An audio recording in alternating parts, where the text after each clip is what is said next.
dinner every day of the week. Join WHPC and Stewart's Restaurant on Wednesday, July 18th from 7:30 to 9:30 p.m. to meet Rodney Hampton of New York Giants fame, sponsored by Big Event NY. More information can be found by visiting Stewart's Restaurant of Wantagh on Facebook, calling 516-654-9835, or by visiting bigeventny.com.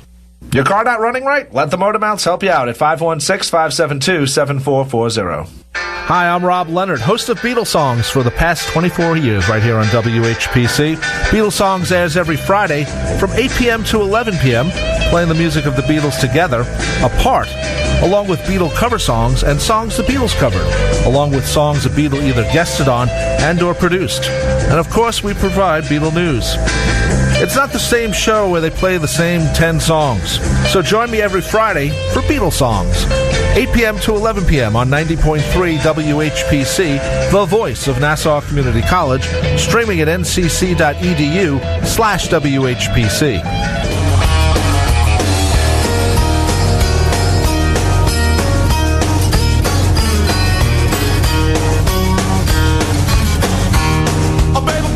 All righty, Please Don't Go is right. More Webb Wilder. I got to say, Joe, there's a guy on this album, George Bradford, and he plays a Zoom bass. A Zoom bass. So I heard that. I said, what the heck is a Zoom bass? So I actually looked it up, and there's a line of bass pedals, bass effect pedals made by a company called Zoom, and apparently they make some guitars too. And it's when they hit the market way back when, it was kind of revolutionary, and because there is a regular bass player as well, and I said, geez, what the hell's a Zoom bass? I was wondering if you had one of those to go with your Zoom clutch. But then I realized you had an automatic in your car, so that kind of goes out. Well, I mean, there's some people that I just kind of Google it real quick. Yeah, it's a bass effects pedal, but right. Much like my automatic cars, the less pedals I have to deal with, the better. There you go. But some effects pedals are good. They can actually help you out. They can give you that. Yeah,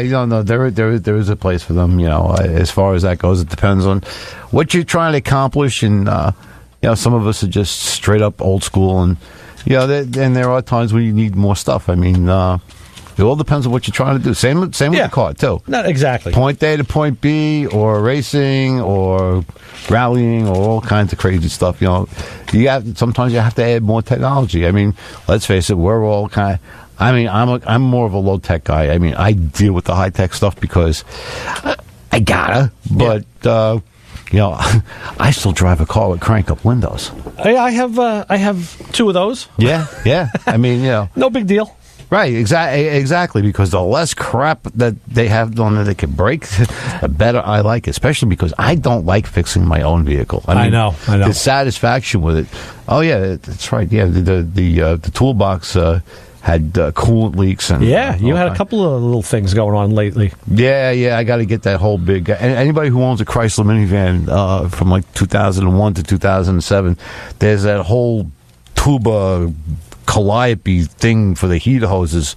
Sounds like a Ford van. Yeah. No, it's got lines that cross each other. They go to the oil cooler. Anyway, it's of course it's discontinued from Chrysler, but luckily Gates has it. Right.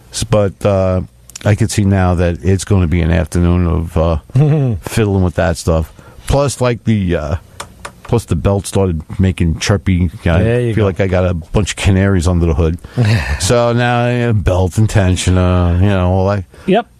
Well, that's part my of own car. I don't get paid for that. I know it's part of maintenance when you're doing you're doing your own stuff. Yeah, sometimes you gotta dig in there and do it. We were talking yesterday about the new project that's going to come into the shop for me.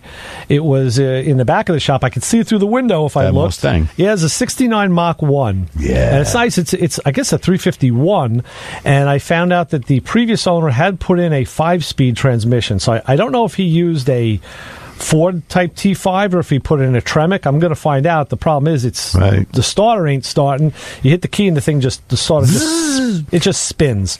Yeah. So we were kind of doping it out yesterday, talking about it. I said, well, either the drive isn't coming out and contacting the teeth of the flywheel, or there's no teeth on either the drive or the flywheel. Ever the optimist that you are. Well, yeah, of course. You know why? I've learned to hope for the best, but expect the worst. Oh, yes. Be prepared. So I'm hoping it's just, and I don't even know if the starter's been changed to a gear reduction type or if there's still a Ford 2-hole. Yeah. Yeah, I don't know. We call them 2-holes because Ford starters, the GM starters bolt from the bottom up. Yeah, the Fords go in, and it was a 2-bolt or a 3-bolt. 3-bolt were the smaller ones, like on the Mustang 2s and that kind of stuff.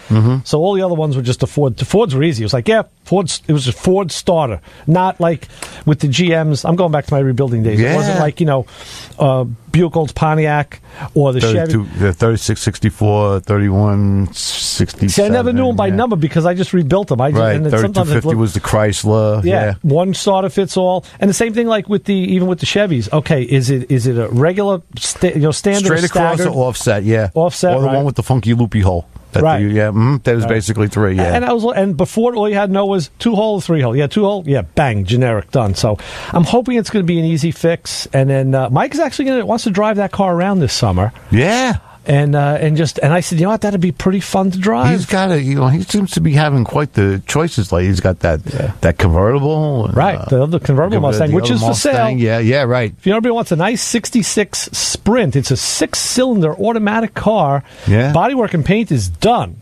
Yeah, and it runs and drives. It starts. We went through it. Everything is fine. It has a we had you had your share of finagling with the that, but fun. It now has the Ray Guarino stamp of approval for everything works right. Yeah, everything works well. Yes. Now of course the Mustang, the Mach 1. The other thing is after getting it starting correct, it's like, oh yeah, and the brakes need to be looked at. I'm like, of course. Like, sure. No, now that we got it to go, let's see if we can get it to stop. Why wouldn't the brakes have to be? But, that's the thing. It seems like, everything I do, I'm either bathed in brake fluid or some kind of grease. Yeah, antifreeze, any kind of stuff like that. I know. That's just the way it is. So. I'm really thinking of coming out with a line of, like, sometimes you don't have the option, like in a shop you go in the locker room, you change whatever, right? I'm just thinking of buying some kind of garbage bag with sleeves.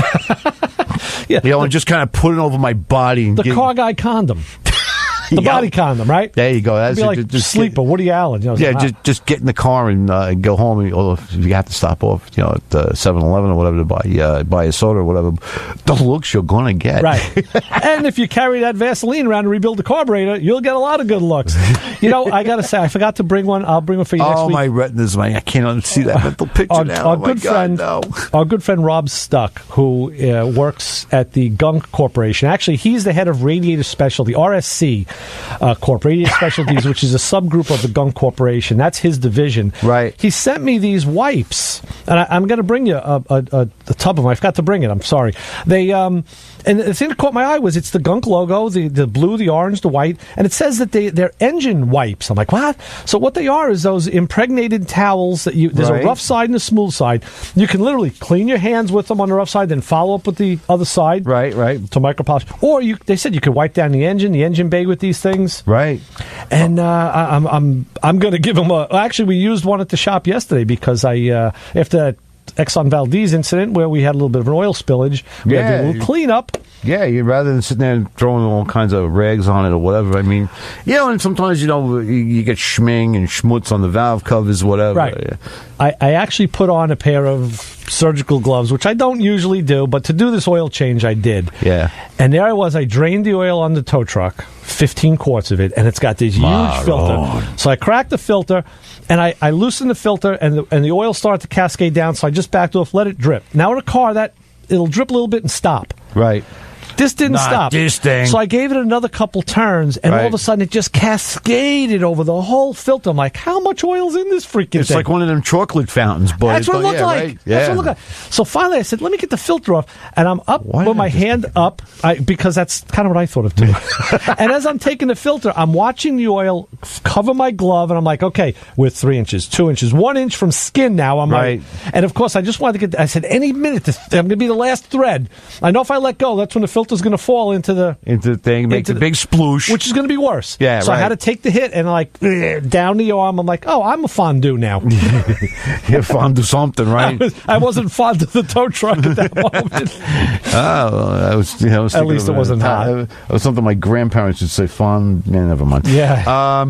Yeah, oil changes are always messy. A lot of fun. Some of them are cleaner than others, but especially them diesels. I mean, Mike had climbed under the truck with me, and he was tying up a PTO line that was hanging. He wanted to get it out of harm's way.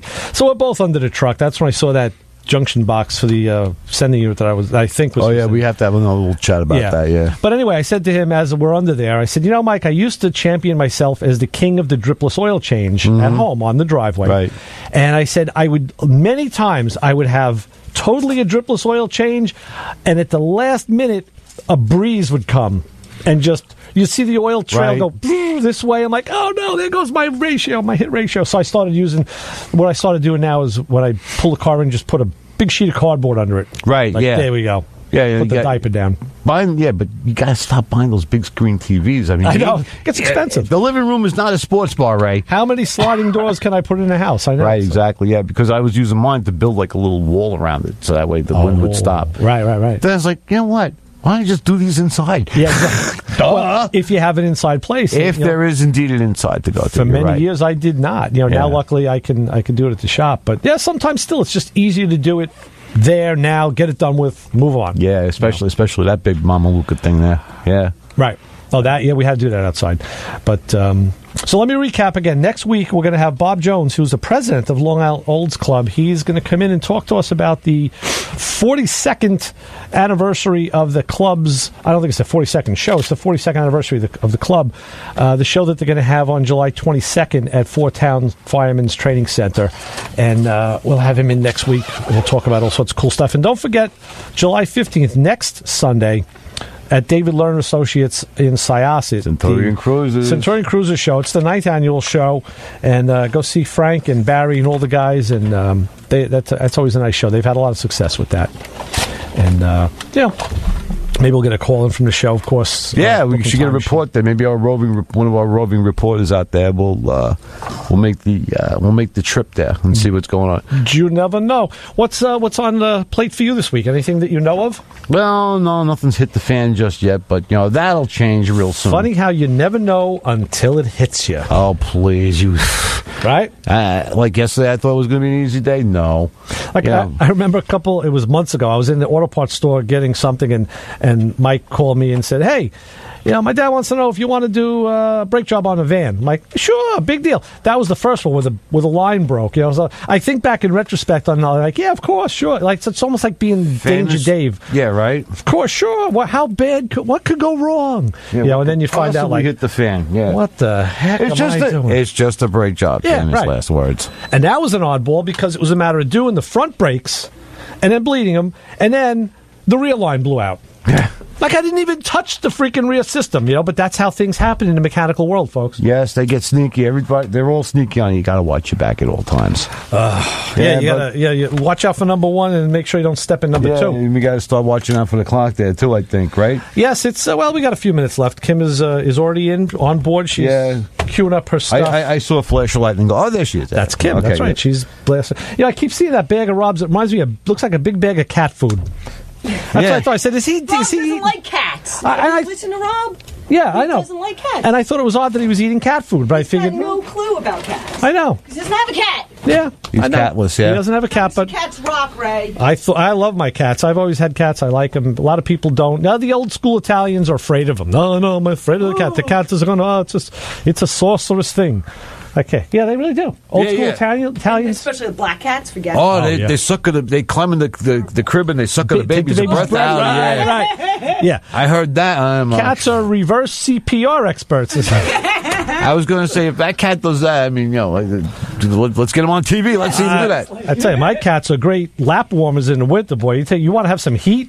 Have a cat lay on you. Yes. Yeah. On your head, sleeping on your head. Oh, that haven't happened. Yeah, I had them used to lay on my shoulders. Yes, they do the great Davy Crockett imitation, especially with the tail flapping and flipping around, right? Oh, fun stuff. Gotta love the animals. They're all part of things too. Whether it be cats, dogs, little critters that crawl across your stomach as you're laying on the ground, on the ground doing work, whatever. All right. On that note, we're going to get out of here. Stay tuned for Kim and Thunder Road. Ray Guarino, Joe D, Motormouth Radio will be back next week for more fun and frolic. See you then. Adios. Bye.